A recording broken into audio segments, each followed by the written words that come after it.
영화관의 시대는 끝났다 이런 얘기가 많이 들리죠. 영화관 가보면 빈자리가 엄청 많거든요. 실제로 폐업하는 곳들도 늘고 있죠. 그런데 아이맥스는 왜 고화질의 영상을 만드는데 집착하는 걸까요? 사실 아이맥스 특별관은 상황이 전혀 다르기 때문입니다. 일반관보다 티켓값이 1.5배나 비싼데도 기대작이 개봉을 하면 오픈런을 해야 합니다. 1주치 티켓이 바로바로 매진돼 버리거든요. 북미에서는요, 새벽에 줄을 서도 듄 파트 2 아이맥스를 영화관 내려갈 때까지 못 본 사람이 있을 정도입니다. 그런데 아이맥스는 그냥 화면이 더 큰 게 다 아닌가? 이렇게 생각하시는 분들도 있을 겁니다. 사실 단순하게 보자면 틀린 말은 아니지만요, 아이맥스 필름에는 성공할 수밖에 없는 한 가지 비밀이 있습니다. 오늘은 세계의 영화관들이 다 망해도 아이맥스는 망할 수 없는 그 이유를 알려드리죠.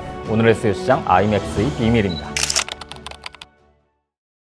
지금이야 영화 산업에서 아이맥스가 흔해졌지만 처음부터 이랬던 것은 아니었습니다. 90년대까지만 하더라도 아이맥스는 엑스포의 특별관에서나 이용됐었죠. 그러다 보니 당시의 아이맥스 영상들은 대부분은 자연 다큐였습니다. 국내 최초의 아이맥스관에서도 거의 다큐만 틀어줬거든요. 컨텐츠가 부족하니까 아이맥스의 수요 자체도 없었던 거죠. 이건 그럴 만한 이유가 있었습니다. 아이맥스 카메라가 엄청 크고 무거워서 역동성 넘치는 영화 촬영 현장에서 사용하기엔 무리가 있었던 이유도 있지만요, 일단 심하게 비싼 이유가 컸죠. 카메라값만 억대가 넘어가고 아이맥스 전용 필름은 65mm 기준으로 분당 2,000달러까지 올라가거든요. 영화 만들다가 실수라도 하면 제작비가 억 단위로 공중분해되는 겁니다. 실제로 크리스토퍼 놀란 감독이 부셔먹은 아이맥스 카메라가 50만 달러라는 게 알려지면서 화제가 되기도 했었죠. 그렇다면 아이맥스 카메라는 왜 이렇게 크고 무겁고 비싼 걸까요? 바로 압도적인 화면의 크기와 화질 때문이었는데, 이 이야기를 하려면 1960년대 후반으로 거슬러 올라가야 합니다. 아이맥스 코퍼레이션은 4사람이 모여서 세워진 회사입니다. 이 사람들은 더 나은 영상 체험을 위한 기술 개발에 고민을 하던 사람들이었죠.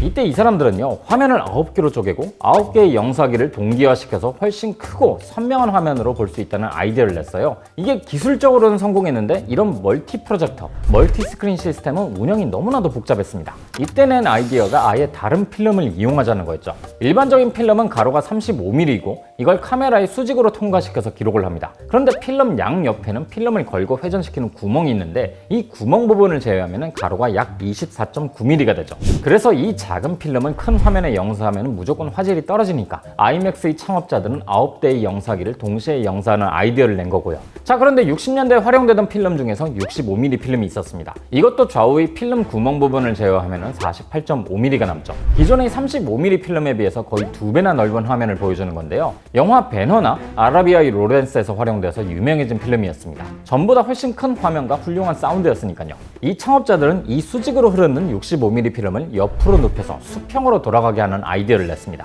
이러면 세로가 48.5mm가 되고 가로는 69.35mm까지 늘릴 수 있었죠. 기존 35mm 필름에 비해서 8배 이상 필름 면적이 커집니다. 이러면 기존의 극장보다 훨씬 크게 영상하면서도 압도적인 고화질이 나오는 것이고요. 그리고 화면이 큰 만큼 관객들의 몰입이 쉬워지죠. 문제는 60년대 이후 헐리우드 영화업계에서 65mm 필름이 사라진 이유가 가격이 비싸서였는데요. 아이맥스는 그 비싼 걸 가로로 돌리니까 시간당 필름 소모량도 3배 이상 많아졌죠. 게다가 필름이 커진 만큼 더 빠른 속도로 필름을 회전시켜야 하니까 더 크고 무거운 모터가 달렸고, 그 덕분에 소음도 컸습니다. 영화를 찍어야 하는데 마이크에 모터 소음이 다 들어갔을 정도죠. 그리고 초창기 아이맥스 카메라는 40kg에 달했어서 삼각대나 자동차, 헬리콥터에 설치하는 게 아니라면 촬영도 힘들었어요. 크고 무거운데 소음까지 크니까 자연 다큐멘터리에서나 썼던 겁니다. 그러다 보니 아이맥스는 90년대까지만 해도 관객들의 몰입과 체험을 중시하는 박물관이나 과학관에서나 쓰였죠. 물론 이건 아이맥스의 전략이기도 했습니다. 박물관이나 과학관에 집중하면 정부 지원금을 받았고 자연 촬영에는 돈이 안 들었으니까요. 자, 그러던 1994년 리처드 갤펀드라는 사람이 아이맥스로 이직을 했는데요. 이 사람은 아이맥스의 높은 몰입감에 큰 잠재력이 있다는 걸 알게 됩니다. 그래서 다른 파트너들과 아이맥스를 인수한 후에 헐리우드로 진출하기 시작했죠. 일단 영화 산업으로 뛰어드니 생긴 문제는 헐리우드 제작자들의 인식이었습니다. 아이맥스는 크고 비싸기만 하다고 생각했었으니까요. 그리고 사실 제일 큰 문제는 아이맥스 상영관이 없었단 거죠. 그러니 제작자들도 보수적일 수밖에 없었어요. 그래서 아이맥스에서는 일단 기존의 멀티플렉스 극장들을 아이맥스로 개조하기로 합니다.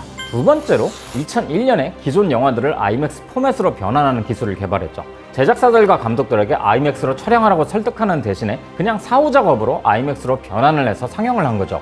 2006년엔 다시 한번 기술적 전환을 이뤄서 극장 아이맥스 설치 비용을 극적으로 낮췄습니다. 따로 설치 비용을 받지 않고 해당 스크린에서 아이맥스 영화를 상영 시 수입의 20%를 받는 계약으로요. 이렇게 점점 아이맥스 영화가 늘어나자 일반 관람객들도 특별한 영화 관람을 위해서 아이맥스를 이용하기 시작했습니다. 또 극장이나 제작사 입장에서도 일반관보다 더 높은 매출이 나왔으니까 관객, 제작사, 극장, 아이맥스 모두가 윈윈하는 사업 모델이었죠. 그리고 2008년에는 상업 영화 최초로 아이맥스 카메라와 필름이 사용된 영화도 만들어졌어요. 바로 크리스토퍼 놀란 감독의 다크나이트였습니다.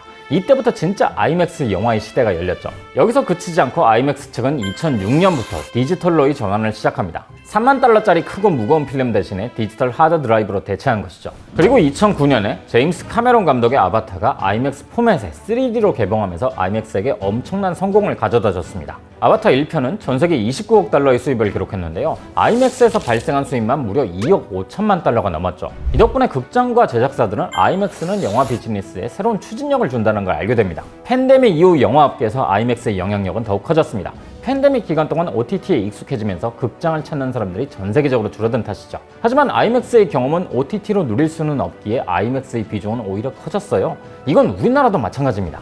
아이맥스나 4D, 돌비 시네마 등을 포함한 특수 상영의 매출 비중이 2019년만 하더라도 4.6%였지만 23년엔 8.9%로 늘었거든요. 관객수 비중으로 보더라도 3.3%에서 5.9%로 2배 가까이 증가했습니다. 그만큼 특수관 위주로 영화 관람객들의 수요 트렌드가 변했다는 거죠. 하지만 이런 아이맥스 트렌드가 모두에게 행복한 결과를 주는 것은 아닙니다. 오히려 극장 업계가 겪고 있는 불황의 원인들 중 하나로 꼽기 때문이죠. 엄청난 기대작들이 극장에 오르면 아이맥스관은 예매가 힘들 정도로 사람들이 몰리지만은 반대로 일반관들은 파리만 날리게 된 거예요. 한 영화를 2번, 3번 이상 보는 관객들은 많지 않습니다. 대부분은 한 번만 보죠. 그런데 그 한 번의 경험 차이가 아이맥스와 일반관의 괴리가 커질수록 관객들이 일반관을 기피하게 되는 원인이 됩니다. 아이맥스로 보면 더 좋다는 평이 나온 영화들은 어김없이 이런 현상이 벌어지죠. 이것이 현재 전 세계 극장들이 일반관을 아이맥스관이나 특별관으로 바꾸기 시작한 이유기도 합니다. 아이맥스는 영상혁명을 상업화하는 데 성공하면서 현재 전성기를 맞이했습니다.